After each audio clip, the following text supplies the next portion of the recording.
When you release a project called Wild with the songs titled Pinky Up, Hootie Frutti, Animal, you set the expectations pretty high and icons feel like this album is going to be a banger. We have the third of the group going into hiatus, and out of both of the members that are on hiatus, only one of them is on this album, the other one got removed. So the expectations in the bar that were set all the way up here slowly starts to fall down here. And before you start, I'm not hating on Katseye, okay? Just hear me out. If you're new here, hi, my name is Kinda Wayne King, welcome back to my channel. All that I ask is that you press like and subscribe so that you can join the kingdom. My birthday's next month, so if you could join the kingdom here and then go follow me on Instagram. I love y'all. It's been so nice growing the kingdom here and on Instagram. We also have a Discord going on in the description of this video. And the last thing that I want to ask for you is to get your drink, whether it's coffee, tea, get a snack, and then leave a comment telling me what you're eating or drinking.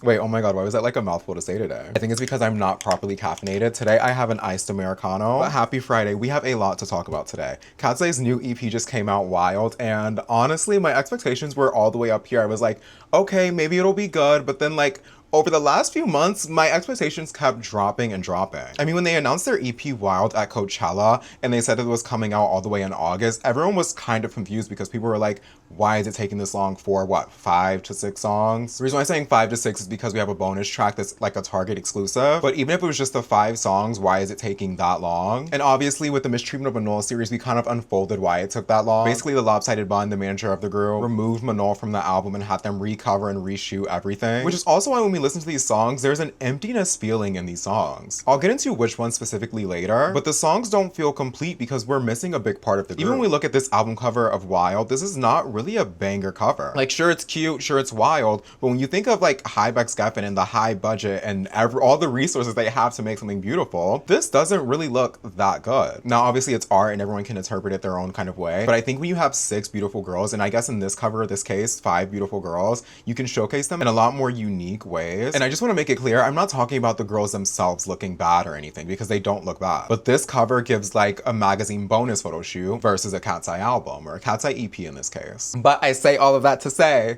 let's get into the album. Now, of course, on the album, we have Pinky Up and we have Animal, which we've already heard previously. Pinky Up's a bop, no matter what. Like, I loved it from the beginning. Pinky Up is a bop. It's a festival hit. I love it. I feel like when you're in the club, when you're outside or in your room just playing the song, it feels so good. Especially in the gym, it feels like such a hype song. And seeing them perform and hit all the dance moves, it's such a good song. But when I look at it in the context of Wild and then this album, it really does stick out like a sore thumb. Not in the sense that it's a bad song, because it's a beautiful song. I love the song. But when we have Animal right next to it, it's kind of like, okay, what's the vision here? And listen, I've said it since the beginning, I did not like Animal. It's not really my vibe, but I can appreciate it's well written, question mark, it's well produced, question mark, because like, girl, I'm not, listen, and this is just me, I know Manon and the Katseye girls love Ed Sheeran. Girl, only Ed Sheeran song that I like is the one with him and Beyonce, okay? That's the only song that I've ever liked by him. I have never really been an Ed Sheeran fan, so when I heard this song, I was like, girl, it's just me, because I don't like those kind of songs. But I can appreciate the writing and the production, the hard work behind it. So since I'm biased there, I'm not even gonna give it a real rating. Going into Hootie Frutti, I honestly expected a lot more. I heard Hootie Frutti like 2 weeks ago when the album leaked, and truly, I was disappointed by the beginning, and then the verses in between, like the chorus, I guess is what you call it. Girl, y'all know I don't know music like that, okay? I say I have Beyonce vocals, but that doesn't mean I know terminology. Correct me if I'm wrong in the comments. But I feel like the production in the song is so strong. And even in the music video, I was kind of upset that they only had like 1 set, but like, listen, I get it, it's fine. Like, when we look at the lyrics for the song, it's very much a nothing burger song. Like, it literally is just like nothing. Like, I'm sorry. Like, I get it's supposed to be a cute dance track, but at least Pinky Up, girl, we had a little bit of, you know, we had some verses, we had some things to say. Hootie Frutti, all we have to say is Hootie Frutti. That's it. And even Yoonchae's part where she's like, carry my matcha, Mount Valley water. I'm like, girl, is this an ad? Like, are y'all sponsored by the water brand now? Or like, what's tea? I'm like, what are we doing here, you know? I just think that with all the criticism Katseye has been getting and the label knowing that, giving them this song and this video with a very strong concept, you would think that they would invest more on the writing and the lyrics of it. Because right before the music video came out, they dropped pictures of all the girls like on set for Hootie Frutti, and a lot of icons were upset with how mature the concept is. I think that's the best way to put it without getting like demonetized. I don't know, YouTube's rules, girl. They pull people anytime, okay? Even when we look at the thumbnail, there's this picture of Daniela, and you know, it's risky. And listen, personally, I love it, but also like, I'm an adult and also Daniela's an adult, like we're all adults. But then when I think about like Katseye fans and how some of them may be younger, my take is Katseye's no one's parent, so they should not have to, you know, raise your child to worry about how they look because of your child. But then the flip side of that is also like a lot of their fans are kids and they perform in kids spaces. So like, you know, you kind of have to work something out here. I love their outfits. I love how they look in the video. I love the wetness of it. I love seeing Yoonchae's blonde hair being like wet and her whipping it around. I think it's very nice. Everyone looks good. Lara looks so good. Lara's hair and like Lara, like all I can say is wow, like oh my goodness, she looks so good. I do wish it had better lyrics. I'm gonna give the song, honestly, the song is like a 5.5 out of 10 for me lyrics wise. Music video though, I'll give it a 10. I wish we had like 1 or 2 more sets in the music video, but I'll give it a 10 out of 10.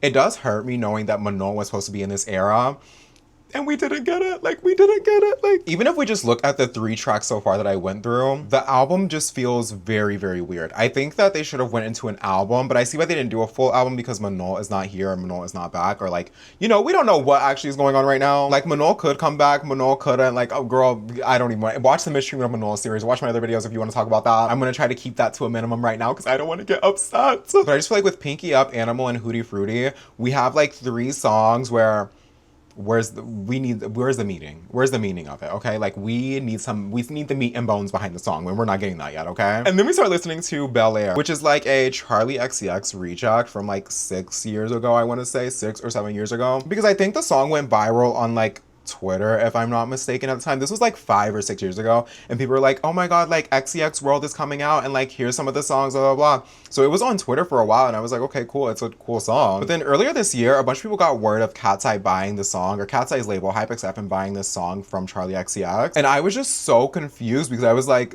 it's a good song, but are they really gonna sing on this and have this production? And the answer is no. Because there's 2 versions of Bel Air that Charlie XCX did, and it sounded very well. Both versions, the ones with Sophie and the one without, they both sounded very, very well and well produced. But it seems like when I listen to Bel Air now, it kind of feels like the kids bopification of the song. And this is obviously not Katseye's doing, it's the producers and the label. But it just feels like, why are we watering down their vocals and tuning their vocals so much to where it has no feeling or no depth behind it? The part where they're like, when you da, da, da, da, da, da. I don't even know the lyrics yet. Or it was like mine or whatever. That part, I feel like whoever was engineering on their like vocals, they did a little bit too much there. A little bit too much. Like it started going in and out. It kind of gave me like, why are all their voices blending together? Which is why I really wanted Manon on this album, because I feel like her lower register really would have helped this song out a lot. Even if they were doing like harmonies or harmonizing on the song. And like, you know, When You Were Mine, they could have helped that and had like a lower register with them. It would have balanced it out. It would have gave it more feeling. But also with this like Disney Channel beat that they like kind of mixed into this version of Bel Air,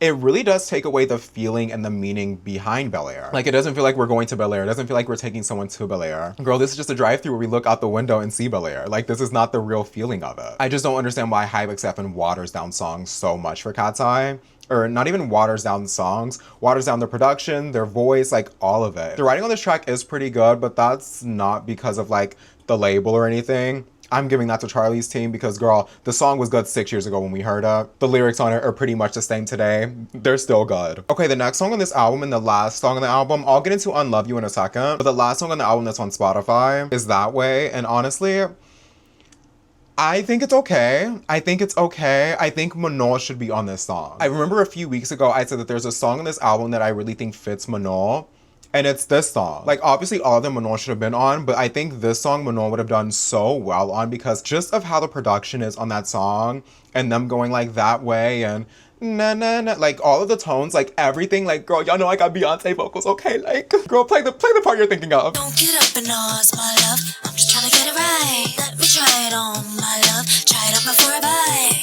That part, I think that Manon would have done so well on. I think Lara and Manon harmonizing on this song also would have been very, very beautiful. Also, this song has a very simple choreo, which we saw them perform at like the Spotify party or lounge or whatever. They look very beautiful. Everything is packaged so well, but the song is just missing something. Like this whole project is just missing something. And girl, that piece is Manon. I know I'm a Manon fan. I know, y'all get it. But the 5 Katseye girls right now do have a similar vocal range. Minus Lara, because Lara, you know, she can really, really do it. But none of them really have the lower vocal register. And I feel like if you take this album with these 5 songs on it right now, the album's a chop. The album's a chop. Like the songs individually, yes, they're good. But all these together, it's like, what's the point of this EP? Like, what are we doing here? None of this makes sense. When you listen to other EPs and you're like, okay, there was a vision here. I don't want to compare them to other groups, but when I think of like a Blackpink EP, like their Doodoo Doodoo EP, baby. Doodoo Doodoo, Forever Young, See You Later, really, all four of those songs. It was cohesive, it was good, a package, okay? Arguably one of the best EPs or mini albums released by like a girl group in that era. Pre-Scandal, I'll leave that there, okay? No, I think all 5 of these songs on this album, listen, Pinky Up, 10 out of 10, y'all know I love that song. Animal, 1 out of 10, but like that's, if me being not biased rating that again, I would give it honestly a good 7 or 8 out of 10. Because I do know it's a good song. It's just something that I don't really like. Hootie Frutti's gonna go hard in the club. But like, what more? Like, we're already halfway through the album, we're missing something. And listen, I feel like Unloveu should have been on the album because Unloveu changes my whole perspective of the Wild album. Or the Wild EP, I should say. At this point, y'all get what I'm saying. If I say album or EP, y'all know what I mean. But Unloveu is better than all these songs in this album. All of them. Maybe I'm just biased, but like Unloveu, if you can listen to that, I'll link it in the description because I think they put a teaser somewhere of it online. It's like 1 or 2 minutes they put online, but it's a very good song. You can tell that Laura wrote it and Laura really helped out with it. I think that Laura should have helped out all on this album, honestly, because she has good vision and can do a lot of good things. But Unloveu is the first time we're really hearing Katseye harmonize and sing and like do something, you know? Like on Bel Air and What That Way, they're singing, but girl, it's tuned down, like it's tuned down, tuned up, engineered so much to where it's like, whose voices are these? Who is singing at this point? Because they all sound the same. But on Unloveu, it sounds like, or is it Unloveu? You Love, girl, whatever the song is, the one that Laura wrote and produced, that one, girl, they're singing down. Like, they're singing down. And then you hear Laura's voice really come in and she's doing a lot, and I'm like, I love it. Like, and when I say doing a lot, I don't mean like she's overdoing it. I mean that she is bringing it to us like you're supposed to do on a song for a new EP. For a new project, you're giving us new materials, and I feel like Unloveu is the only song that really encapsulates Katseye's abilities and shows us what they can do in the future. The rest of these songs just give like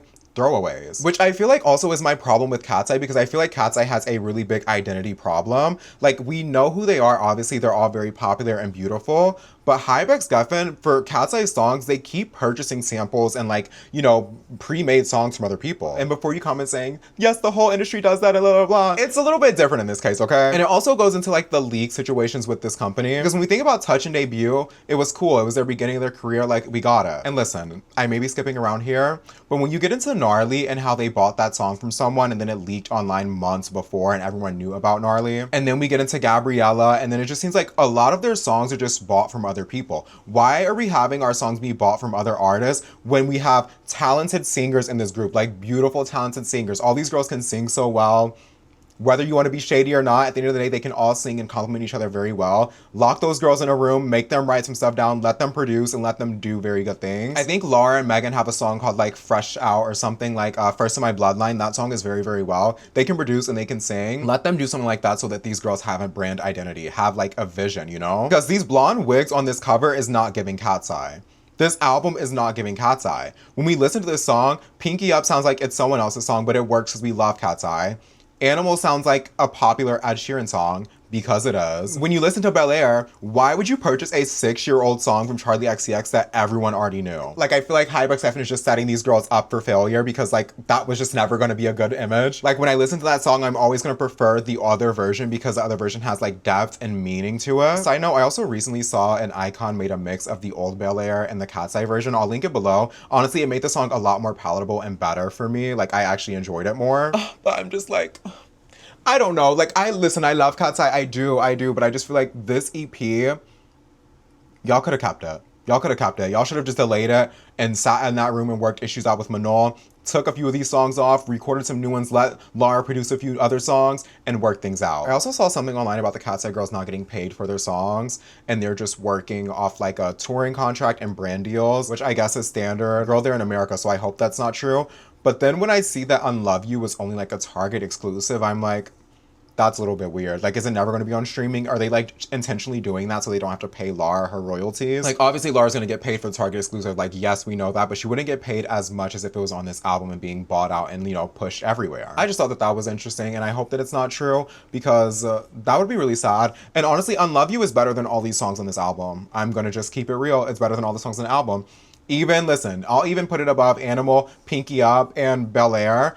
Bel Air is at the bottom for me on this album only because They bought a song that was 6 years, maybe it's probably even 10 years old, but they bought a song that's been online for 6 years and was done extremely well.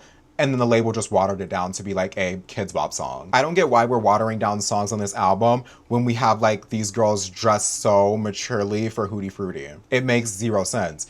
Animal was already a kids bop popular like pop radio song. Why can't we give like Bel Air their props? Me saying Bel Air like it's a person. Girl, listen, I'm a Bel Air stan at this point. Like, I really do want you to listen to what I linked in the description so you understand where I'm coming from, because Bel Air was actually such a beautiful song, and for them to like water it down makes no sense. And I'm not talking about the Katseye girls once again, it's the label. But I do get worried for Katseye's future. Like, if Manon doesn't come back, if Sophia stays gone for the rest of the year, is it just gonna be 4 of them on tour performing this? Like, what is gonna happen here? I also feel like the Katseye brand identity is like struggling because half of their songs are samples or pre-written songs from other people. Why can't we get something original and just for Katseye? Why do a lot of Katseye songs feel like they're for other artists but Katseye is just recording on them? Beautiful Chaos, when you have a track list like Gnarly, Gabriella, MIA, Game Boy, like the bangers, like girl, bangers, okay? Like that is such a strong album, and yes, it's like semi-mature, but this one doesn't even feel like it's a mature album. I feel like the girls were saying that this album was more grown up,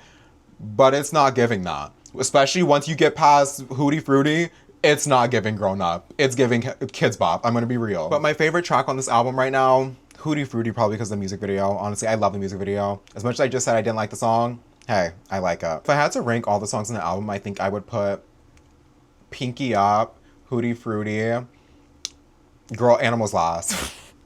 And then the other two. And then the other two. Like, literally, there's, like, in this album, like, nothing is memorable, and I feel so bad because when Beautiful Chaos came out, I was like, Game Boy, Gabriella, Gnarly, like, MIA, all of this together, like, hold on. But this... I'm not disappointed at the Katseye girls, I'm disappointed at the label behind it. Because Unloveu showed me that the Katseye girls are very, very talented and that they have something to bring. They have something to bring, they have something to put on the table for us, you know?